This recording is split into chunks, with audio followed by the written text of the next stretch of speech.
గత ఎన్నికల్లో 2019లో వైఎస్ఆర్ కాంగ్రెస్ పార్టీ అధికారంలోకి వచ్చిన తర్వాత ముఖ్యమంత్రి వైఎస్ జగన్మోహన్ రెడ్డి గారు ప్రతి ఒక్క హామీని నెరవేర్చి ఈరోజు ప్రజల్లో మరింత విశ్వాసం పెంచుకున్నాడు, అలాగే మరింత విశ్వాసంతో ముందుకెళ్తున్నాడు అనేది ఈరోజు మనకందరికీ తెలిసిన విషయమే. ఇది చంద్రబాబు నాయుడు గారు కూటమి వారు జీర్ణించుకోలేక ఈరోజు రాష్ట్రంలో ఎక్కడ చూసినా అలజడులు సృష్టించి గొడవలు, అలాగే ఓటమి భయము ఎదురవుతుందేమో అని చెప్పేసి వారు భయపడి ఎందుకని ఎల్లన్నా కోరుకున్నారని చెప్పేసి సందర్భంగా తెలియజేస్తా ఉన్నారు. రాష్ట్రంలో చంద్రబాబు నాయుడు గారు జనసేన, బీజేపీ, తెలుగుదేశం మూడు పార్టీలు మేము కలిసి జగన్మోహన్ రెడ్డి గారిని అధికారం లేకుండా చేస్తామని చెప్పేసి ఎంతో పలికారు. కానీ రాష్ట్రంలోని ప్రజలంతా కూడా ఈరోజు ఇచ్చిన ప్రతి హామీని జగన్మోహన్ రెడ్డి గారు నెరవేర్చి ప్రజల పక్షాన ఈరోజు నిలబడ్డాడని చెప్పేసి తెలియజేస్తా ఉన్నారు.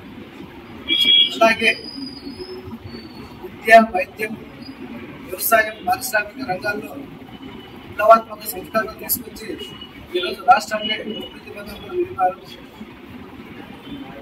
రేపు పొద్దున మాకు అధికారం అందదేమో, అధికారం రాదేమో అనే అపోహలో ఈరోజు చంద్రబాబు నాయుడు గారు ఉన్నారు.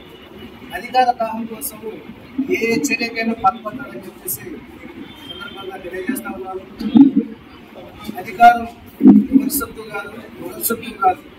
రాష్ట్ర ప్రజలు ఎవరిని నిర్ణయిస్తే వారి అధికారంలోకి వస్తారని చెప్పేసి ఈ విషయం గమనించుకోవాలని చెప్పేసి తెలియజేస్తా ఉన్నాను.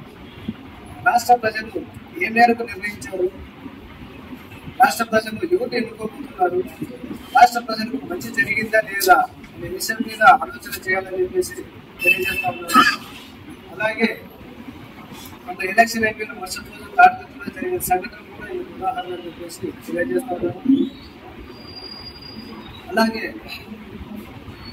పెద్దారెడ్డి ఇంటి మీద, తాడిపత్రి ఎమ్మెల్యే పెద్దారెడ్డి గారి ఇంటి మీద కూడా వాళ్ళు విసాడము పెరిగిపోయిన చర్య అని చెప్పేసి జరుగుతున్నాను.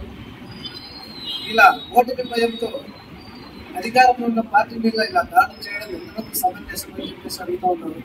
ఇటువంటి చర్యలు కూడా పోలీసు వారు ఎందుకు ఆపలేకపోయారని చెప్పేసి అడుగుతున్నారు.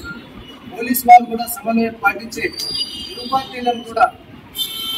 పార్టీలు కూడా సమన్వయం చేసుకొని ఎక్కడా కూడా గొడవలు, అలజడులు సృష్టించకుండా ఎలక్షన్ ఖచ్చితంగా జరపాలని చెప్పేసి కూడా ఎలక్షన్ కమిషన్ వారు చెప్పారు.